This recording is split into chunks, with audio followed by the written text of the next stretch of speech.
بسم اللہ الرحمن الرحیم۔ سورہ سجدہ کی آیت نمبر 15 پہ ہم پہنچ گئے ہیں۔ انما یؤمن بآیاتنا الذین اذا ذکروا بها، کہ بے شک ہماری آیات پر ایمان رکھنے والے لوگ وہی ہیں اذا ذکروا بها، جب ان کے سامنے ذکر کیا جاتا ہے گا۔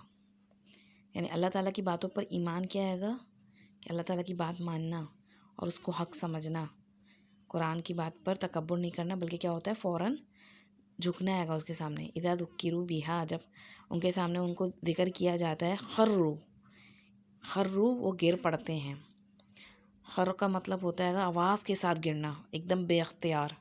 سجدوں، سجدے میں سجدہ کرتے ہوئے گر پڑتے ہیں۔ وسبحوا بحمد ربہم، اور وہ تسبیح کرتے ہوئے اپنے رب کی حمد کے ساتھ۔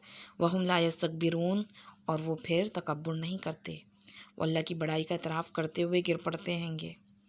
کون لوگ ہوتے ہیں جو اللہ کی بڑائی کا اعتراف کرتے ہیں گے؟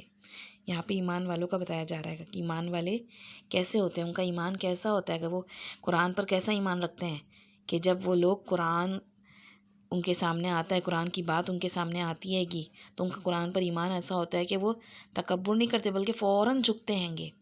فوراً ان کا طرز عمل کیا ہوتا ہے گا، فوراً چینج ہوتے ہیں گے، اور پھر اللہ کی تسبیح کے ساتھ اور شکر کے ساتھ سجدہ کرتے ہیں گے۔ اللہ کے حکم کے آگے جھک جاتے ہیں، تکبر نہیں کرتے بلکہ سرنڈر کرتے ہیں گے، مان لیتے ہیں گے۔ اللہ ہر عیب سے پاک ہے، وہ ہمیں کوئی ایسا حکم نہیں دیتا جو ہمارے لیے نقصان کا باعث ہو، یہ اس چیز کا اعتراف کر لیتے ہیں۔ اور سجدے میں ان کی اللہ کی حمد کے جذبات، شکر کے جذبات بھی ہوتے ہیں کہ یا رب تیرا احسان ہے کہ تو نے ہمیں صحیح راہ دکھائی ہے گی، صحیح و غلط کی پہچان کرائی ہے گی۔ قرآن پر ایمان لانا معمولی واقعہ نہیں ہے۔ اللہ کو ماننا اور اللہ کے کلام کو ماننا اسی وقت ہوتا ہے جب بندے کے اندر اعتراف کا مادہ موجود ہو، کہ بندہ مان جائے کہ ہاں اللہ تعالیٰ ہی میری بہتری جانتا ہے، اور جو بتا رہا ہے گا وہی سب سے صحیح راستہ ہے گا، اور اب تک جو ہم غلط کر رہے تھے وہ اس کو سرنڈر کر کے مانتے ہوئے جھک جاتے ہیں اس کے آگے، اس چیز کو چھوڑ دیتے ہیں گے۔ تو یہاں پہ یہ آیت سجدہ ہے کہ اللہ تعالیٰ خاص طور پہ ایسے ایمان والوں کا ذکر کر کے بتا رہے ہیں گے کہ ان کا طرز عمل کیسا ہوتا ہے گا، اور آگے مزید ان کی وضاحت کی جا رہی ہے کہ وہ کیسے لوگ ہوتے ہیں، ان کی کیا صفات ہیں گی۔ تتجافا جنوبہم عن المضاجع، تتجافا جفا سے ہے، جفا کہتے ہیں گے ایک جگہ قرار نہ پکڑنا، یعنی بے قرار رہنا، اور تجافی کہتے ہیں گے زین کا گھوڑے کی پیٹھ سے ہٹ جانا، یعنی گھوڑے کی پیٹھ سے اگر زین ہٹ جائے نا، سیٹ نہ ہو اس پر، تو کیا ہوتا ہے، ان کا حال کیا ہوتا ہے کہ بے قرار رہتے ہیں یہ لوگ۔ جنوبہم، ان کے جم کہتے ہیں سائڈ کو، پہلو۔ عن المضاجع، مضاجع کا ترجمہ اکثر لوگ جو ہے نا بستر کرتے ہیں گے کہ بستروں سے، لیکن مضاجع جو ہے نا لفظ جو ہے نا مفعل کے وزن پہ ہے گا، مفعل کہتے ہیں گے وہ یعنی کہ سونے کی جگہ، تو سوتا زیادہ تر بستر پر ہے تو اس کا ترجمہ بستر کیا جاتا ہے گا، ورنہ نیند تو سولی پر بھی آ جاتی ہے۔ تو تتجافا جنوبہم عن المضاجع، راتوں کو ان کے پہلو بستر سے الگ رہتے ہیں گے، یعنی ایک جگہ قرار نہیں پکڑتے کہ بے حس ہو کر مرے پڑے انسان کی طرح سوئے لیٹے پڑیں گے۔ آپ دیکھیں نا جو اٹھنا نہ چاہے نا وہ سائڈ بھی نہیں بدلتا ہے، ہلتا بھی نہیں ہے وہ شخص، اس کو اوپر سر پہ کتنے ہی الارم بجتے رہیں وہ ہلتا بھی نہیں ہے گا، کیونکہ اس کا اندر سے اگر اٹھنے کا ارادہ نہ ہو۔ لیکن یہاں اللہ تعالیٰ ان لوگوں کی کیا کیفیت بتا رہے ہیں گے کہ ان کے جو ہیں سائڈ جو ہیں، جو ان کی پہلو ہیں، وہ بستروں سے الگ رہتے ہیں، اپنے رب کے لیے سب سے پیاری چیز کی قربانی دیتے ہیں، نیند۔ ہم بعض اوقات اپنے مال کی بھی قربانی دیتے ہیں، لیکن نیند قربان کرنا جو ہوتا ہے نا بڑا مشکل کام ہوتا ہے گا۔ تو راتوں کو کس کے لیے جاگتے ہیں؟ یا عیاشی کے لیے، دھوم مچانے کے لیے نہیں جاگتے، کیونکہ فرض نماز کے بعد سب سے افضل چیز اللہ کو جو پسندیدہ نماز ہے وہ تہجد کی نماز ہے، اور یہاں پہ صلاۃ کا لفظ نہیں آ رہا ہے گا، نماز کا لفظ نہیں آ رہا، لیکن تہجد کی طرف اشارہ ہے گا کہ ان کے بستر جو، ان کے پہلو جو ہوتے ہیں بستروں سے الگ رہتے ہیں گے۔ کس قدر گراں تمہیں صبح کی بیداری ہے، ہم سے کب پیار ہے، نیند تمہیں پیاری ہے، کیونکہ بعض لوگ جو ہوتے ہیں گے، اکثریت بلکہ فجر کے لیے بھی نہیں اٹھتی ہے گی، کوئی بار بار اٹھائے پھر بھی نہیں اٹھتے ہیں گے، تو کیسی محبت ہے ہماری۔ اب سوچیں کہ ہم اللہ کے لیے ایک نیند کی قربانی نہیں کر سکتے ہیں، کیونکہ جو ایمان والے لوگ ہوتے ہیں نا، یہاں تو ایمان والوں کے بارے میں ذکر کیا جا رہا ہے نا، جو اللہ کی آیات پر ایمان رکھتے ہیں گے، تو ان کو تو پتہ ہے کہ فجر کی نماز رہ گئی تو اللہ کی حفاظت سے باہر آ جائیں گے، ہم میں کیسے جیوں گا۔ آپ سوچیں دنیا کی حفاظت کے لیے ہم کیا کچھ نہیں کرتے ہیں، کتنے انشورنس کرتے ہیں گے، انشورنس کمپنیاں کیسے چل رہی ہیں گی، اور پھر دنیا میں ادھر رات دن کمانے کے میں لگ رہتے ہیں، رات کی شفٹیں نہیں کرتے لوگ. لیکن اللہ کی بات پر یقین نہیں ہے، اللہ کی بات پر ایمان ہو. انما یؤمنوا بآیاتنا الذین اذا ذکروا بها، کہ جن لوگوں کا اللہ کی آیات پر یقین ہوتا ہے گا تو ان کا یہ کنڈیشن، ان کی یہ کیفیت ہوتی ہے گی کہ وہ 5 نمازوں کے علاوہ ایکسٹرا نماز اس کی بھی فکر کرتے ہیں گے. ان کے جو پہلو ہوتے ہیں وہ بستر پہ چپک نہیں جاتے ہیں گے کہ اٹھا ہی نہ جائے پھر. اور پھر جب آفس کا ٹائم ہو یا اسکول کا ٹائم ہو یا کالج کا ٹائم ہو یا اپنے کسی کام کا ٹائم ہو دنیاوی، اس کے لیے ہی جاگیں وہ. ان کی کیفیت بیان کی جا رہی ہے یہاں پہ. یدعون ربهم خوفا وطمعا، وہ اپنے رب کو پکارتے ہیں. یدعون، دعا اسی سے نکلتا ہے گا، اپنے رب کو پکارتے ہیں خوف سے اور طمع سے، اللہ کی ناراضگی کا خوف، کہیں میرا رب ناراض نہ ہو جائے، کوئی ایسا کام نہ ہو جائے مجھ سے سرزد. اور طمع بھی ہے ساتھ میں، امید کی کیفیت بھی ہے. ایسا نہیں کہ ایسا خوف کہ انسان پھر بیٹھ جائے ہاتھ پاؤں چھوڑ کے اب تو کچھ کیا ہی نہیں جا رہا، نہیں، پھر امید کے ساتھ دوبارہ دوڑتے ہیں اللہ کے راستے میں. تو ایمان ہے ہی خوف اور امید کے درمیان. تو ایمان والے یقین کی وجہ سے فرما برداری میں دیر نہیں لگاتے. ان کے اندر جو یقین کی کیفیت ہوتی ہے اس کی وجہ سے وہ کیا کرتے ہیں، اللہ کا حکم آتا نہیں ہے گا کہ وہ جھک جاتے ہیں. وَمِمَّا رَزَقْنَاهُمْ يُنْفِقُونَ، اور جو کچھ ہم نے انہیں دیا ہے اس میں سے وہ خرچ کرتے ہیں، اس میں سے وہ خرچ کرتے ہیں. تو دیکھا سب سے پہلی پیاری چیز کیا، نیند کی قربانی. دوسری محبوب چیز انسان کا مال، اور مال میں پھر سب کچھ آتا ہے گا.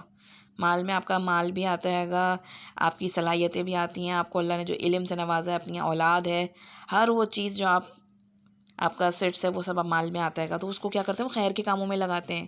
خیر کے کاموں میں دیر نہیں لگاتے، بلکہ اس کو دوسروں کے ساتھ اس کو شیئر کرتے ہیں گے، دوسروں کے ساتھ بھی اس چیز کو بانٹتے ہیں گے، اس کو چھپا چھپا کے نہیں رکھتے. اب آپ سوچیں دیکھیں کہ ہم اب دنیا میں کسی سے اگر محبت کرتے ہیں تو ہم کیا کرتے ہیں گے. اگر دنیا میں آپ کی کوئی محبوب پسندیدہ شخص آتا ہے آپ کے گھر میں، ہم کیا کرتے ہیں، رات کو بیٹھ کے باتیں کرنا چاہتا ہے وہ آپ سے، تو کیا کہتے ہیں آپ، کہتے ہیں نہیں میں سونے جا رہی ہوں. سوتے ہیں ہم، رت جگہ کرتے ہیں نا. سب سے بڑی ٹریٹ جو ہم اپنے پیاروں کو دیتے ہیں وہ کیا ہوتا ہے، رات بھر جاگتے ہیں گے. تو جن سے پیار ہوتا ہے گا اور ان پہ مال بھی خرچ کرتے ہیں، ان سے مال تو بچا بچا کے نہیں رکھتے نا.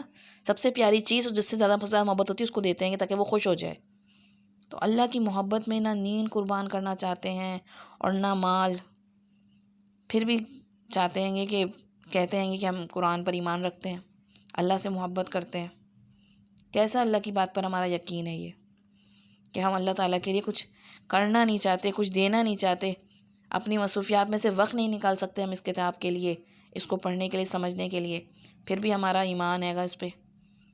تو ہمارا ایمان کون سے درجے کا ہے، کیسی کیفیت ہے ہمارے ایمان کی، اس میں یقین والی کیفیت کیوں نہیں آ رہی. یہاں تو اللہ تعالیٰ ایمان والوں کی کیفیت کیا بتا رہے ہیں گے کہ جب ان کے سامنے اللہ کا ذکر کیا جاتا ہے گا تو وہ گر پڑتے ہیں گے. یعنی اس کی آیت پہ، اب اس آیت پہ اگر ہمیں عمل کرنا ہے، گر پڑے ہیں اس آیت پہ، تو اس کے لیے ضروری ہے کہ ہم اگلی آیت میں جو آ رہے گا کہ اپنے، یہ تو یہاں پہ تہجد کی نماز کا ذکر ہے گا اور اوپر کا لیول ہے گا، لیکن جن لوگوں کی فجر کی نماز نہیں ہو رہی ہے گی تو ان کے لیے کتنا الارمنگ پوائنٹ ہے گا کہ وہ 5 نمازیں جو فرض کے درجے میں آئیں گی وہ بھی اس کو کور نہیں کر پا رہے، اور بڑا کہتے ہیں نہیں یار چلو 4 تو پڑھ لیتے ہیں نا، یہ بھی کوئی عام بات، مشکل بات ہے، یہ بھی کوئی عام بات نہیں ہے. بعض لوگ تو یہ بھی نہیں پڑھ رہے، یار چلو کوئی بات نہیں، اللہ بڑا غفور و رحیم ہے. تو اللہ تعالیٰ نے 5 نمازیں کیوں اتاری ہیں، کیوں کہا ہے تمہیں اس وقت میں اٹھ کے اپنی نیند قربان کر کے میرے سامنے آؤ. جب تک ہم اس نیند کو قربان نہیں کریں گے، اپنے نفس کے گھوڑے کو اپنے لگام نہیں دیں گے، تب تک ہم اللہ کی محبت میں اور اللہ کی اس کتاب کے ایمان میں کیسے کہہ سکتے ہیں کہ ہم پکے ہیں. اور اپنے رب کو پھر پکارنا خوف اور امید کے ساتھ. ہم امید اتنی لگا لیتے ہیں کہ اللہ تعالیٰ غفور الرحیم ہے، تو وہ خوف والا ایلیمنٹ جو ہے اس کو اسکپ کر دیتے ہیں گے کہ اللہ غفور الرحیم ہے، اب میں جو چاہے کرتا رہوں، کوئی بات نہیں. ہم دنیا کے معاملے میں یہ نہیں کرتے کہ نہیں بھائی اسکول کے پرنسپل بڑا غفور الرحیم ہوں گے اور میں بچے کو جو کسی بھی رول کو فالو کروں نہ کروں.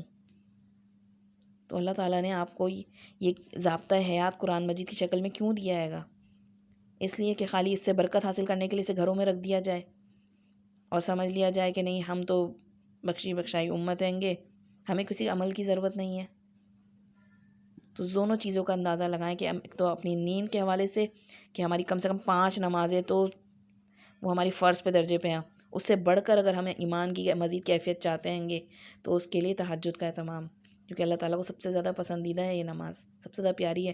اللہ تعالیٰ ہر روز آسمان دنیا پہ نزول فرماتے ہیں گے اور اس وقت پکارتے ہیں گے کہ کوئی ہے مجھ سے بخشش طلب کرنے والا، اسے بخش دوں، کوئی ہے مجھ سے مانگنے والا کہ میں اس کو عطا کروں۔ پھر ہم کہتے ہیں ہماری دعائیں قبول نہیں ہوتی، ہمیں کوئی وظیفہ بتا دو، کہاں جائیں، کیا کریں۔ تو دونوں چیزیں، ایک تو گناہوں کی بخشش کی بھی اس وقت منادی ہو رہی ہے گی، اور اپنی دعاؤں کی قبولیت کے لیے بھی منادی کی جا رہی ہے کہ اللہ تعالیٰ دینے کے لیے تیار بیٹھا ہے، اٹھو تو صحیح، تم مانگو تو صحیح اس سے، اس کے سامنے آ کے جھکو تو صحیح، اس کے سامنے اپنے آنسو نکالو، دل کو کھولو اس کو سامنے، اور جو کچھ اللہ نے تمہیں اس کے علاوہ عطا کیا ہوا ہے نعمتوں کو، اس کو بھی بچا بچا کے نہ رکھو کہ اللہ کے راستے میں تم 3rd کلاس 2nd کلاس نکالو اور اپنے لیے سب 1st کلاس جمع کر کے اس دنیا میں رکھ لو۔ کتنا جمع کریں گے، کہاں تک جمع کریں گے، کہاں تک استعمال کریں گے؟